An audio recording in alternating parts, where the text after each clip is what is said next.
Good morning. Excuse me. Welcome to this service of Unity of Bernie online for this Sunday, August the 2nd, 2020. I'm Reverend J. Mulkey, and I'm so glad that you're able to join. What is a little different each time I do this on Sundays, I'm very well aware that we're not usually where we are meeting together. And I believe that as we hold an intention to do that and do it with an idea towards the lesson this thing has come to teach us, that we get together that much faster. There's nothing to be feared, only understood. I like to live by that. Sometimes I don't, and I have to remind myself. But we right now come together in the understanding that we have an intention and a desire to be part of the solution through our thoughts, the most powerful things that we have unchallengeable and unquestionable control over. Although it doesn't seem like that all the time, it just is. That's the one thing that we can choose, and that is our thoughts. Excuse me. So I'm getting a little ahead of myself this morning. My topic is real magic, but first I'd like to tell you a little bit about us at Unity of Bernie. We are a wonderful, vibrant community when we're together and when we're apart. I've seen what we've been able to do in ministry even during this time that's so challenging. It warms me, because I've seen the people of Unity of Bernie come together and with an intention to let the love flow. And that's not trite, that's a true way of living. And I love the congregation for this. I love our church, the way we produce ministry. And so when this situation that we're going through right now is resolved, I invite you to join us at a 123 Scenic Loop Road in Bernie, Texas. We congregate for a book study at 9:30 in the mornings usually, and then 11 o'clock worship service. Whether that's changed or will be changed or not as time goes on, I don't know yet. But as of right now, that's what we do when we're able to get together. So I give you a warm invitation to join us in the house that love built. It truly is. When you come through the doors, you'll know and feel it and see it. Our mission statement is that Unity of Bernie is a vibrant, loving, spiritual community providing a sacred space for personal growth. We honor and celebrate the Christ within all people, and we do. Look forward to seeing you when a situation is right for recongregation. Our daily word today has to do with compassion. It's one of my favorite topics. The compassion we show each other and ourselves. But this says, for Sunday, August the 2nd, I am kind and compassionate. Seeking to grow in compassion, I look to the example of Jesus. Gospel stories give many examples of Jesus showing compassion by demonstrating keen awareness of the needs and feelings of friends and strangers alike. I remember learning that Jesus did not turn away from social outcasts. He healed them and shared meals with them. His compassion fed a multitude and restored wine to a wedding reception. Upon learning that his dear friend had died, Jesus wept. Even when his disciples deserted him as he was crucified, Jesus asked God to forgive them. As I desire to grow in compassion, I know that my kind words and even simply my loving presence provide comfort. I listen deeply with my heart as well as with my ears. The scripture reading is from Philippians, the 2nd chapter, the 4th verse. Let each of you look not to your own interests, but to the interests of others. And it's about that I'd like to talk with you about today in the topic real magic.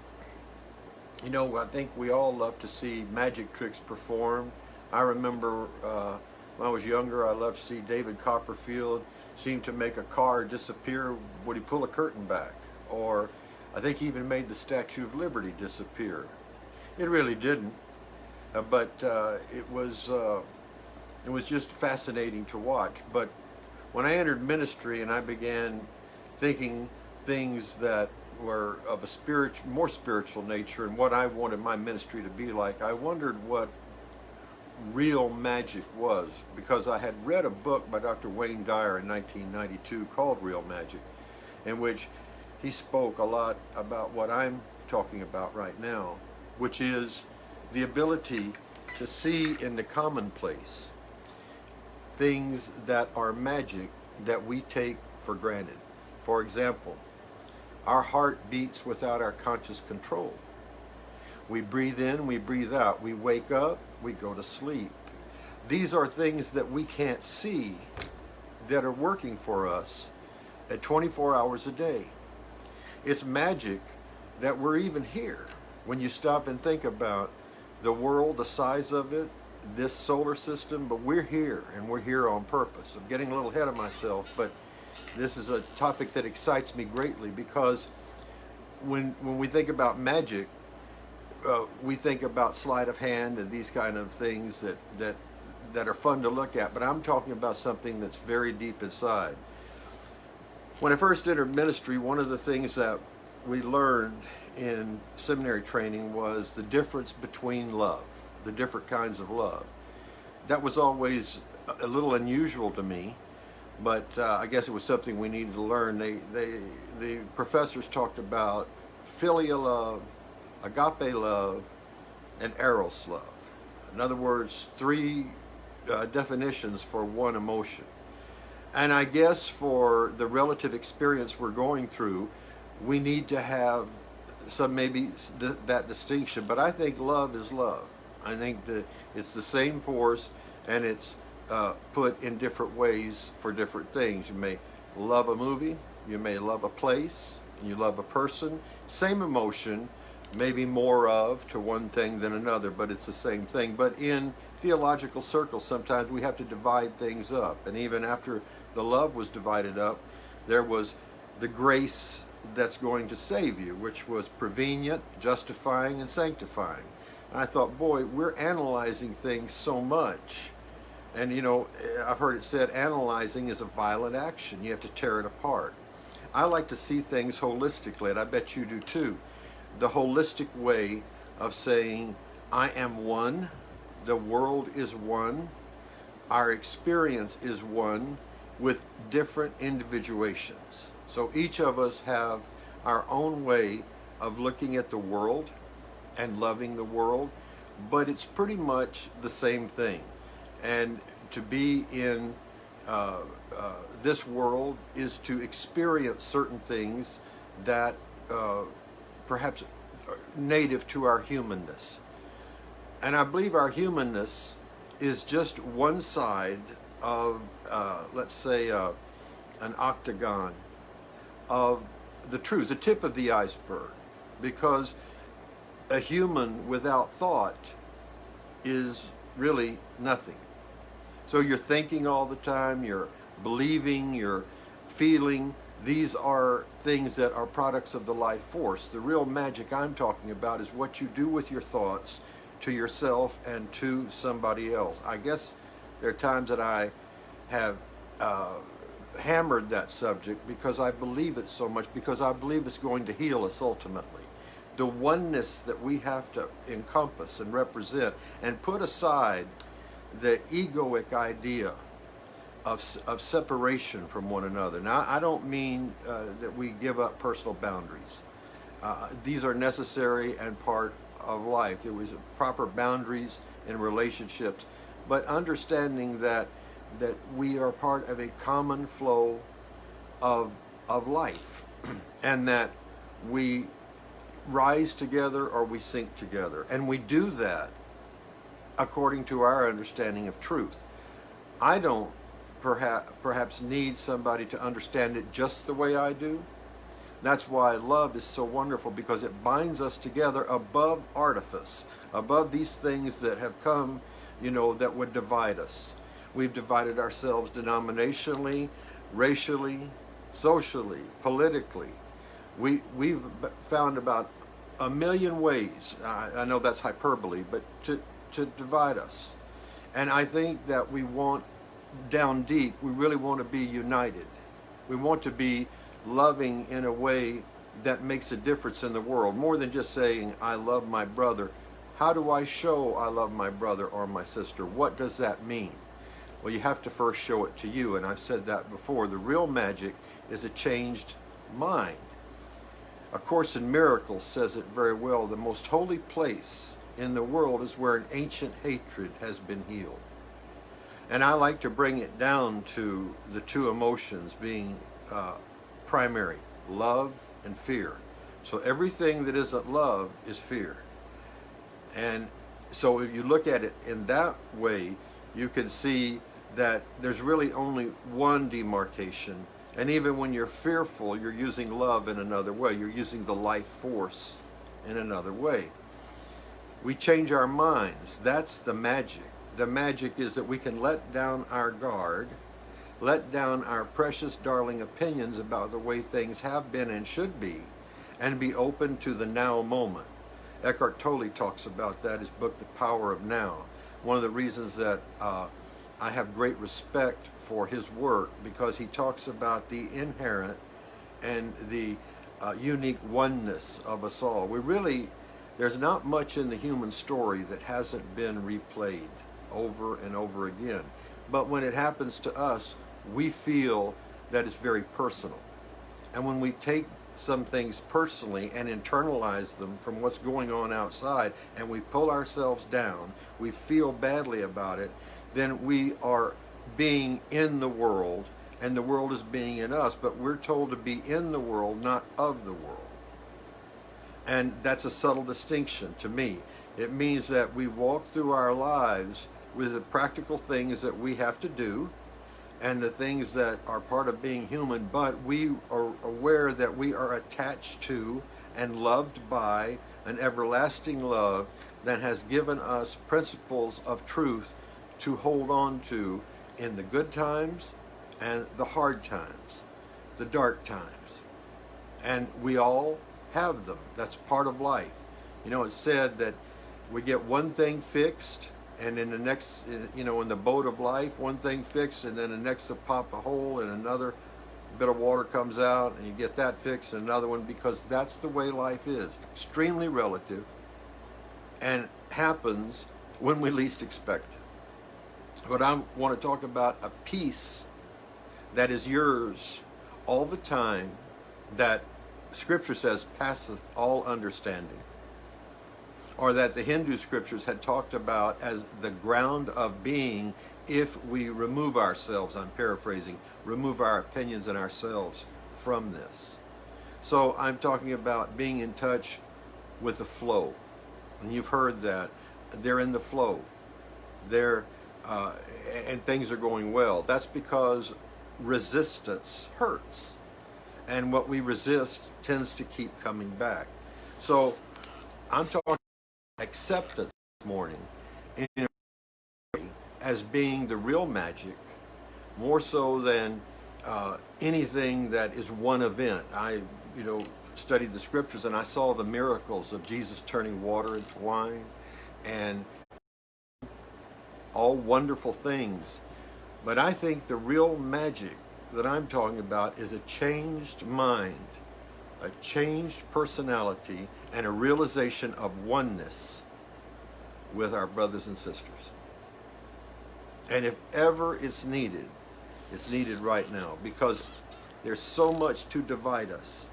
There's so many people that seem to make their living or make their name by promoting division.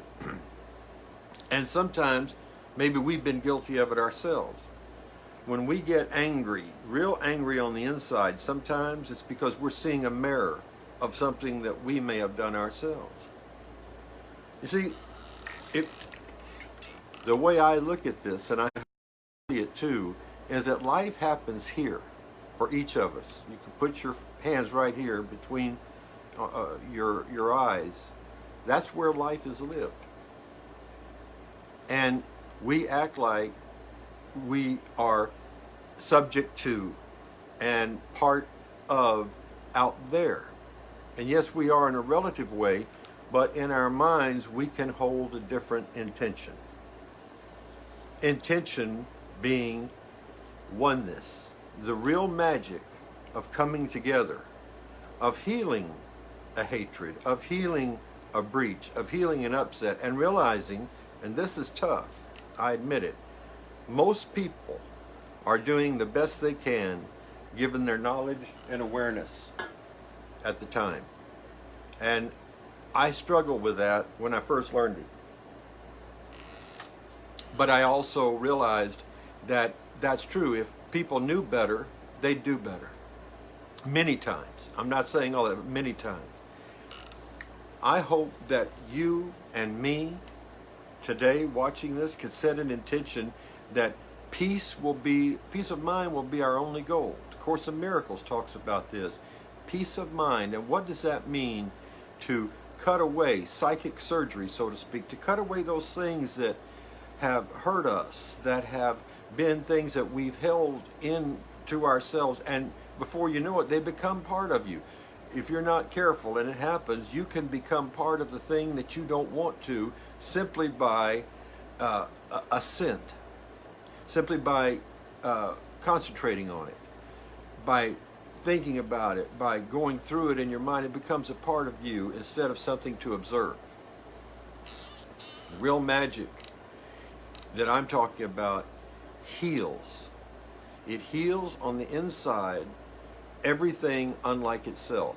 Love, healing, those things that is unlike itself. What we hold against ourselves and what we hold against others. You know, when we were kids, we sometimes played where one person was the good guy and the other person was the bad guy, cops, robbers, these kinds of things. It seemed we had a duality at that time that made it exciting. But you know, really, the cops and the robbers are parts of ourselves. Carl Jung, the great psychiatrist, talked about our shadow sides, the sides of ourselves that we disown, the sides of ourselves that we don't want to talk about. And he proposed bringing those things into the light. He, was a close associate of Dr. Sigmund Freud. And where he differed with Freud was on the idea of there being a God. Freud was an intransigent atheist, and Jung was open to spirituality and the kind of spirituality that encompassed this oneness I'm talking about, and the holism and the integrity of that inside us. But we would play these games as kids, and we would it would be a role, and then we were willing to let the role go afterwards. We weren't attached to it. But right now we have a society, and as we've grown up, we have a society that needs to put us in certain categories in order to make sense of us. I believe the job for us is to make sense of ourselves. And when we do that, we'll automatically be part of the solution. In other words, we don't need to give some authority, the right to make sense of us or to choose for us, and up to and including ecclesiastical authority, any social authority. I'm not talking about anarchy. I'm talking about making intentional decisions about our own lives. We feel like sometimes we don't dislike the same things that other people do. Are we not in the certain group or this political persuasion that we're out? And it's all this division and artificial lines. You choose for yourself, for your highest and best. You know it. You know what you feel inside. I'll tell you how I've done it. When I pick up a small puppy or a cat, and I know that feeling inside, it's a warm feeling, I know it's right. And when I think about things in life, and I get a similar feeling about this warmth that comes up, I know that it's right. Sometimes it goes against my ego self, many times, because it cuts through this thing called personality, this thing that we've done to divide ourselves. We love certain people for their characteristics, but really we're loving the part of them that is us. And that's why I mentioned Carl Jung, who talked about that very thing. If you haven't read anything about Carl Jung, I highly suggest it. That, Viktor Frankl's Man's Search for Meaning, these are wonderful books that, not necessarily metaphysical books, but they undergird much of what we're talking about, and what much of modern metaphysics has taken and taught came from these folks. The intention that I want to say ultimately is real magic, is one where we can really wish for someone else what we wish for ourselves. That's a big one. Especially if someone has hurt us, if we feel someone has done us wrong, we want to hold to that. And it may be true that that's happened, but the quicker that we can let that go in a healthy way, in a way that says, yes, it hurt, I acknowledge it, they may or may not ask for forgiveness, but I'm going to forgive because it's in my good. It's in my best interest to do that. Because you feel it first, not them. And that's the hard part about this. It all happens so quickly inside, and we're holding it there, and then look what happens. The other person may not even know it unless we get in overt words and, get in an argument or whatever, or instigate some type of communication. So what we hold inside, what we hold against others, we're holding against ourselves because of the thoughts we're thinking. That's true in this experience, and it's true worldwide, because there's one thing the human experience has in common, and that's that all of us, in one way or another, and some in twisted ways, we all want more living. We all want more loving. We all want more life. And it's very hard, if not impossible, to do that alone.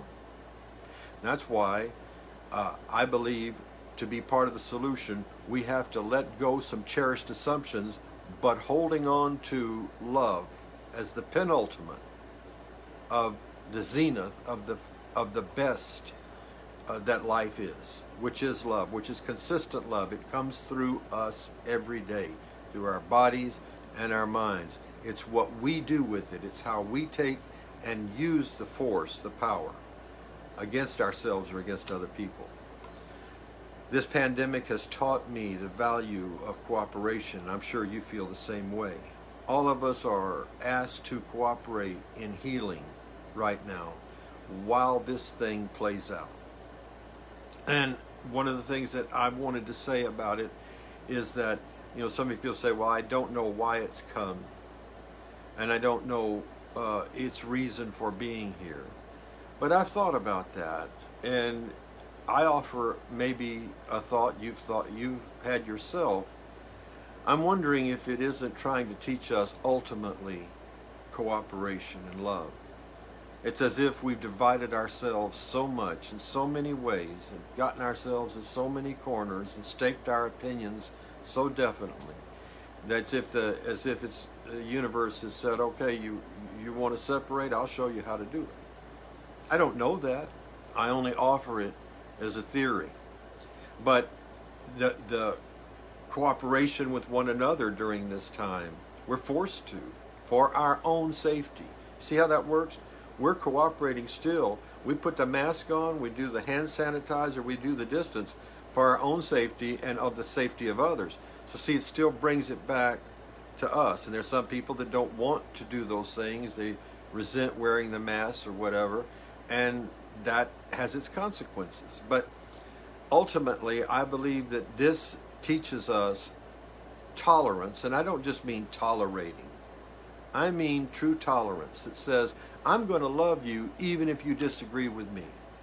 Even if you don't see things the way I do, if you don't worship the same God, well, we all do, but we call it different names. But even if you don't act the way I want you to, I'm going to love that part of you that's in me, because haven't we had places that are disparate inside ourselves? We think they're very personal and haloed to us, but there's somebody else out there that's having a disparate feeling. It's projected. We can't really see it in them unless we're seeing it in ourselves. It's not that we're going to do the same things they do, but we own some of that. And as the scripture says, and I love it, the crooked ways will be made straight. I love what I do. I love to talk about eternal verities. I love to talk about the spirit and the love that binds us. And I love to see the walls come down inside ourselves and outside ourselves. A life that works. A life that is not free of challenge. We're not going to be free of challenges in present form. That's part of what it is to be learning in the classroom called life.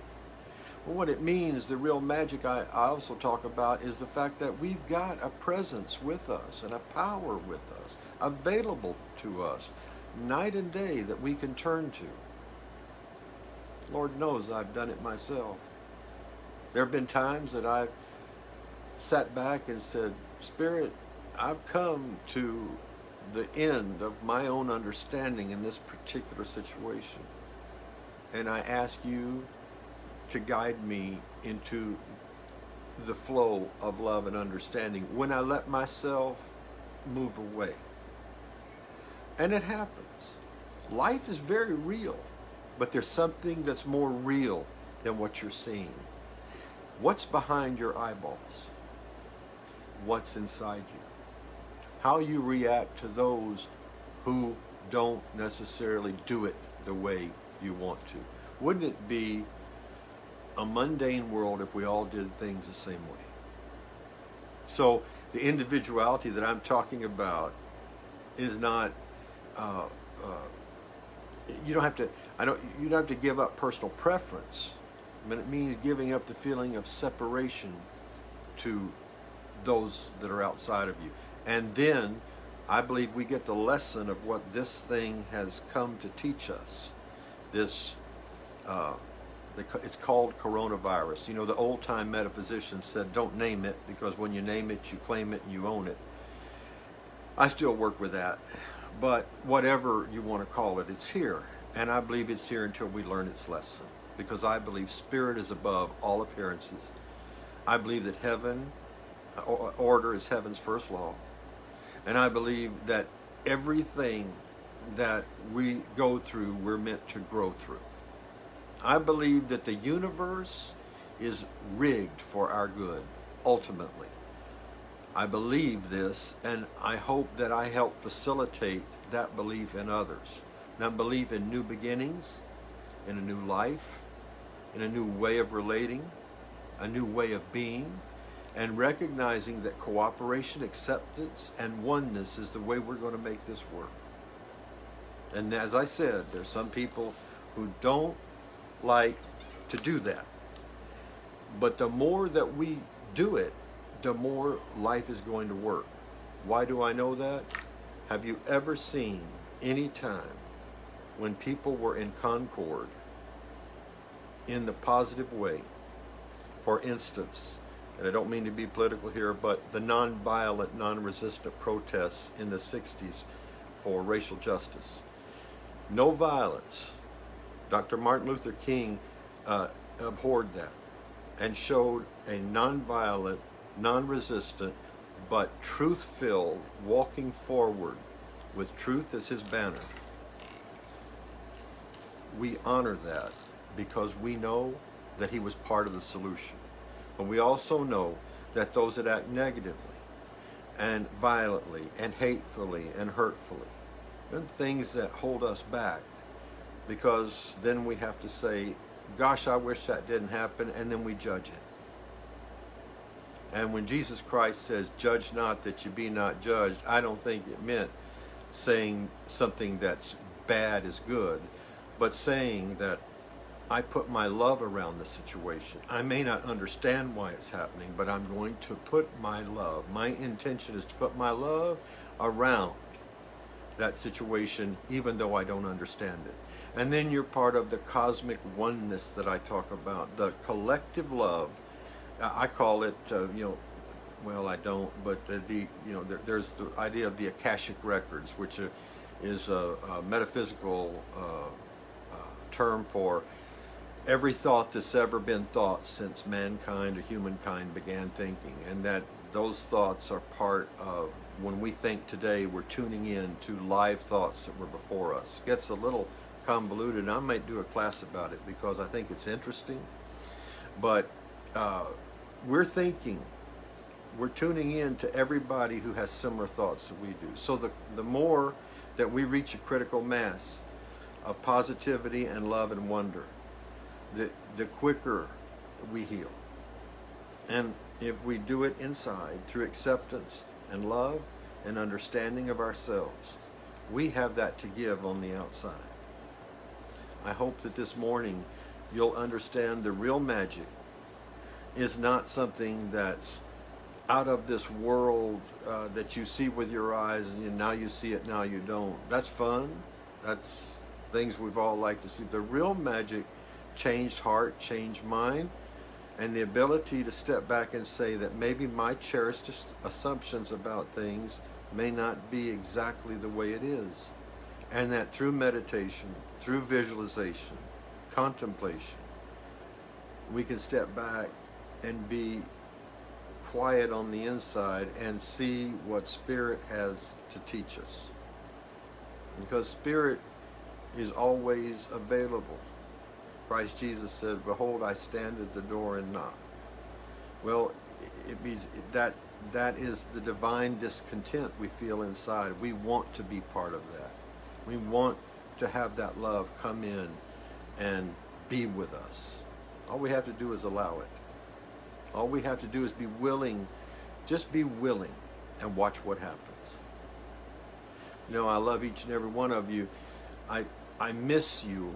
I want to be with you. And I know that the quicker that we understand the lesson that this has come to teach us, the quicker we get out of it. I hope that this morning, truly hope that this morning you're touched in a way that says, I can pull down the fence that I put up somewhere against somebody or myself. I can pull it down. It's safe. And let something new in. Let another thought in. You know, stagnation is one thing, circulation is another. Stagnation connotes dead, and you know, there's just no movement. But the divine inflow, the power that can come in and heal us in an instant for a lifetime, that's the power that's available. That's how strong you are. That's how powerful you are. That's the beautiful choice you get to make. I pray that each one of you will do that, and I believe the quicker we do that, the quicker we get to be together again. And we love showing our love. We love showing our love by hugging and touching and shaking hands, which right now is difficult. But I believe this truly comes to pass and not to stay. We learn the lesson. We do it joyfully. We're willing. We're willing. That's the magic, ultimately. The willingness to say, maybe I was wrong, or I'm open, or I'm ready to receive something new. And that's a component of a magical life. I hope that you have a beautiful and blessed week, and that you realize for yourself the incredible power of love that heals and binds and ultimately sustains us through it all. And so it is. At this time in the service, we take our gifts in our hands and we put our hands like this. Some of you may not have a gift to give right now. You just visualize something that you're thankful for. But for those of you that do have gifts, I would ask you, especially during this time, to send them to us, your most generous gift. We in ministry do have expenses that we need to meet, and it's just part of life. And I believe that as you give, you receive. I've seen that in my life. I've seen the lives of others. You can't outgive God. It's a divine law of multiplicity. So whatever you have to give this morning, and even if you just have to visualize something you're thankful for, I ask you to take it in your hand right now and do what we do in our service, which is, to me, a very blessed thing, because we are invoking a divine law of giving and receiving. So we put our hands together and we have our gifts, and we say, divine love through me blesses and multiplies all that I am, all that I have, all that I give, and all that I receive. And I send it forth with my blessings and my love. And so it is. I like to do that as a symbol of letting it go into the universe and having it come back multiplied. And it does.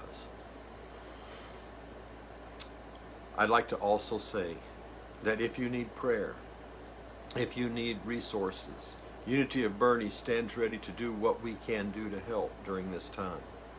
I ask you to feel free to contact me. Whatever that I can help facilitate during this time, whatever Unity of Bernie can help you with, we stand here to do that. Please message on Facebook, however it may be. Let us know. I want you to know that we stand with you and we stand ready to help you. One of the things that is a joy in church is to be able to give and give out to the community, give to each other. It's a wonderful feeling. And it's a nice, that it comes back to us. That's just a law of life. And now I leave you with this thought.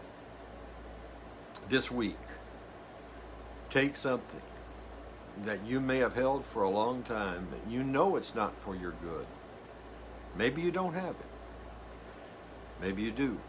Something that you've held on to, a cherished assumption, and say, at the very least, I'm willing to see this in a different way.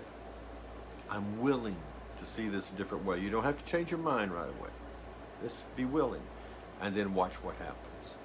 Move according to your own inner wisdom. Trust the light that's inside you. It's been said that the light that shines the farthest shines the brightest at home. That means you're a bright, bright light. And that when you're shining brightly inside and you're lined up with intention, you're going to shine for so many people to see. You're going to be a blessing. And that's real magic, and that's a miracle. I leave you with our unity prayer for protection. The light of God surrounds us. The love of God enfolds us. The power of God protects us. The presence of God watches over us. Wherever we are, God is, and all is well. I look forward to seeing you at this time next week. Until then, I hope you have a blessed week full of every wonderful thing, and that you take anything that comes your way and put your love around it. Learn from it, bless it, and realize it's part of your wonderful life. God bless you. I give thanks for each and every one of you. So it is.